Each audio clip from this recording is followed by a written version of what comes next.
Today we're doing Fuse 27 on our Gen 1 Raptor.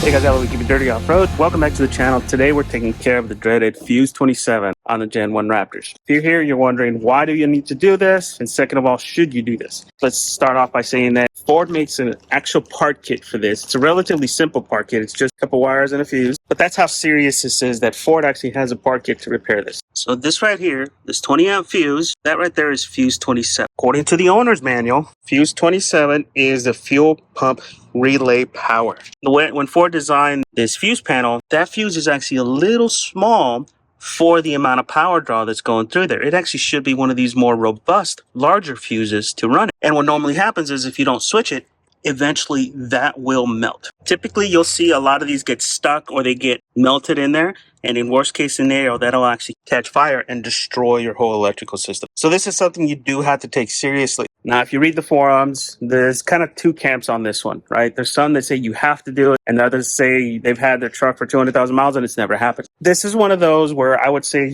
it's better to be cautious than sorry. And it's serious enough that Ford made a kit. And the kit's relatively simple, right? The kit is just a new lead for the larger fuse. It has a new 20 amp fuse, but it's a much larger fuse, so we relocated, and some shrink wrap with a very thick manual of instructions on how to do it. It's a very simple kit, but again, this is something that Ford thought it wasn't serious enough to release a kit. Whatever camp you fall under, this is something you should do. I've had plenty of my fellow Gen 1 owners, friends that run the trails and all that stuff, have problems with this, and most of them have been lucky. They caught it early when the fuse melted. If your truck doesn't have it, look at Fuse 27. Fuse 27 should be empty and should be relocated somewhere else. If your truck hasn't done it yet, get the kit from Ford or from many websites and get it done. And in this video, we're going to go ahead and get it replaced. Even though this is an electrical job, it's not too difficult. It's just tedious because you have to get up over your bumper and over that spike. And it's more daunting than it looks. It's not too difficult. It's just tedious. So let's get to it. Okay, there's a part number again. You guys will already get this. I'm sure there's an updated part number by now. Yeah, had twice.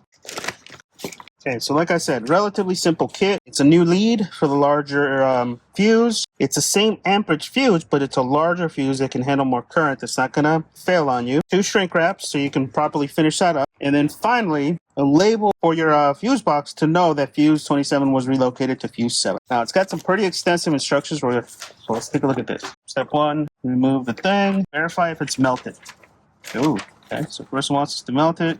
Disconnect the battery. All right, so we're going to go ahead and just start going through this, guys. We don't need to film all this stuff, but the instructions are really good. They're actually in color. Pretty good, so let's go ahead and get started. First thing we need to do is disconnect the battery. In Gen 1, that should be an 8 mil. The instructions ask us to disconnect this right here. They want us to disconnect that clip. Okay, next, we need to disconnect these 3 clips. You have 1, 2, 3 for the fan shroud behind the fuse box. I'm too fat to be in here doing this. Now next we need to pop the fuse box off, and there's 2 retainer clips up front and there's 2 in the back. This one and that one. Oh my god, this is such a pain in the butt to do. You're getting old, Dad. Shit. Alright, took some finagling, quite a bit of finagling, but we finally got it released. You can kind of see it. It's kind of loose right in there, but it's pretty tight. Next, we're going to disconnect the power. We're going to disconnect the whole power from the fuse box. This is a 10 mil. Don't forget to put this back so you don't lose it. Now, we had an added circuit here, so we're going to go ahead and remove that so we can get all this stuff out of the way. We just got to remember where it goes. Now, next we need to start taking these clips off that go all the way around. Instructions say start here and work your way all the way around. See, there's about 8 of them total. One there, one there. Now the instructions are pretty explicit, but you start with that back quarter and work your way around. So that's what we're doing, and it seems to be working. Did that rear one pop back in? Yeah, I think it did. Why isn't it separating? Oh, you know what it is? What? I forgot to cut the tape over here. There's a little bit of tape on both sides. You see that? Oh. I forgot to cut the tape. And it said it in the instructions. I'm like, what tape? There's tape on both sides. So see this tape right here? You gotta cut that. Okay, and then there's tape on this side. You gotta be real careful.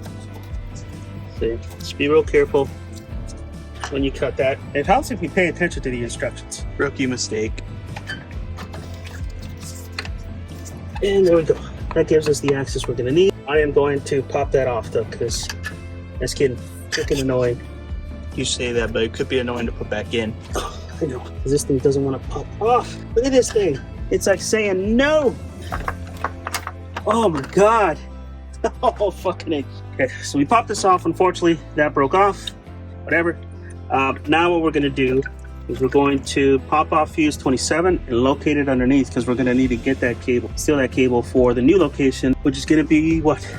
Fuse 70? Fuse 70? Let's go ahead and pop that off. Now, luckily, my fuse is in good shape. It's not melted or anything like that. But again, if you're not careful, it will melt. All right, so we got it all stripped out, and immediately you'll notice, look at the size of the cable for the fuse pump compared to everything else. Look how small everything is. It's an obvious find, right? It's a red and blue. You could tell right off the bat. It's like, holy crap, that's a much thicker cable than everything else around here. And if you look, these bigger fuses that are up here at the edge, those are the ones using the bigger cable. So that was a big miss on Ford's part. I mean, they even knew it based on the gauge of the wiring. So there's the cable we need to get to. We're gonna cut it. We're gonna relocate it to fuse 70. So that's what we're gonna do right now. Okay, now the kit comes with 2 heat shrinks, because the first thing you need to do is you need to cut that cable and you need to heat shrink and stop it. You need to cut it right about here. And then we need to heat shrink this so this can't make contact with anything else. And we're going to take the fuse out of there so that there's no fuse contact whatsoever. The second one is so that you could tie it into this new cable, this new longer cable, be able to hold it together and then shrink wrap it and then put it in its new location, which is right here. And the way to tell is, see this blue, this gray and red one is just going to go in the slot right next to it, right? It's just going to go right there, and that's going to allow us to do the fuse that we need. So it's not easy working in there. So we're going to try to get this done and get it crimped correctly and get it properly shrink wrapped. I'm going to do it a little bit different.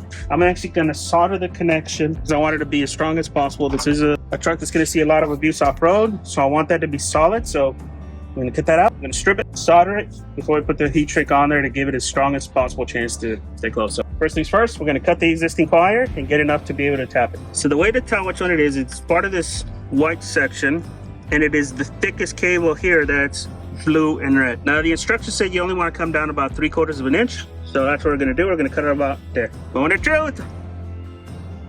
Let's go ahead and yank it out as best as we can, which is not so easy. Oh my God, this is so, it's a freaking rat's nest of cabling here, and it's so difficult to get anything out of it. All right, let's go ahead and get the old circuit taken care of first.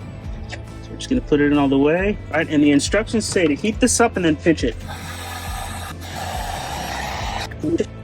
This is why I want to kind of make it a little bit cleaner. Give it a nice little pinch while it's hot.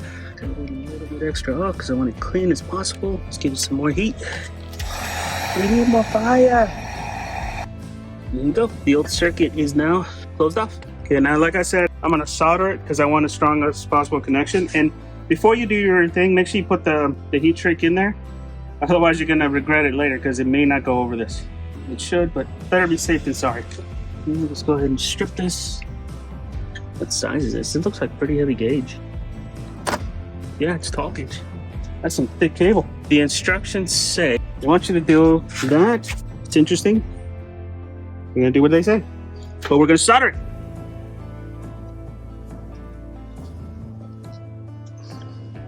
And the main reason I'm doing solder, guys, is because my truck's gonna see a lot of vibrations, and I want to make sure that this is as strong of a connection as possible. And try to get as much around the whole thing as you can. I know it's not gonna be easy because it's tight and you're bent over a truck. Do the best you can. It doesn't have to be pretty. It just has to hold. All right, we're gonna let that dry off for a little bit. Okay, now the instructions say they want you to do it like this, right? They want it like that. I think it's because they want to get the best hold possible. If you do screw up and don't forget to put your shrink wrap in, it is just big enough to fit through the connector and go all the way there. It is a little tight, that's okay. We're gonna shrink that. Okay. There she is. Almost done. Now let's put everything back together. Now we need to get this right here in fuse 70's location. There's only one slot. You can't really screw this up. Well, I'm sure you could. You want to point this like that, right? So that it matches all the other ones. Okay. Cable is in. Last thing you need to do before we put everything back together, get your new fuse in. I think what's the correct way, like that.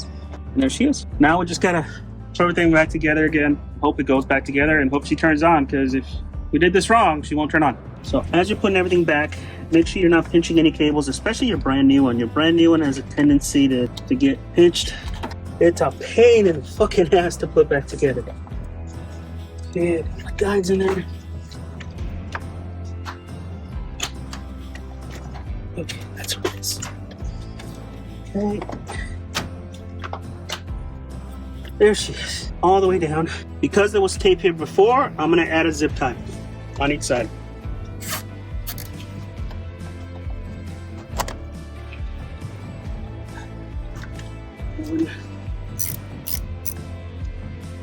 And since we broke our clip, we gotta add a zip tie right here. Don't forget to push these back into place. And now finally, put this clip back into place and hook up the battery. Oh, it's a good sign. At least we didn't blow it up. We're gonna turn on the truck, make sure she doesn't blow up. Moment of truth now. Let's see if she turns on. Yeah, make sure everything turns on before we call it done. Now to finish this off, you wanna go ahead and put this sticker in here so that you have it and the next person knows you did it. Make sure you clean off the area first though. Now you can put it in a bunch of different spots. There's a little open spot right here so you don't block anything else. Make sure you use alcohol.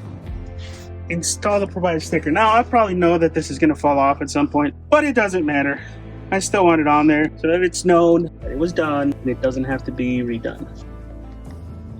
And there it is, all done. All right guys, so that's it for this video. Simple, quick job. It only took us about 30 minutes total, 45 minutes total to do it. It is a simple job, but it's a tedious one because you're hanging over the engine. If you're tall, it's easy. If you're short like me, it's gonna be a pain. A second pair of hands helps out a lot when it comes to popping this off because it doesn't want to pop off. It's such a pain in the butt to pop off. So second pair of hands does help. And if you're not filming, it's even easier. So that's it guys. Little peace of mind so that our truck doesn't burn down.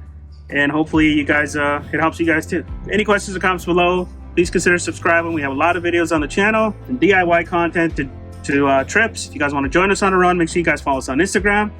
And thanks a lot for watching.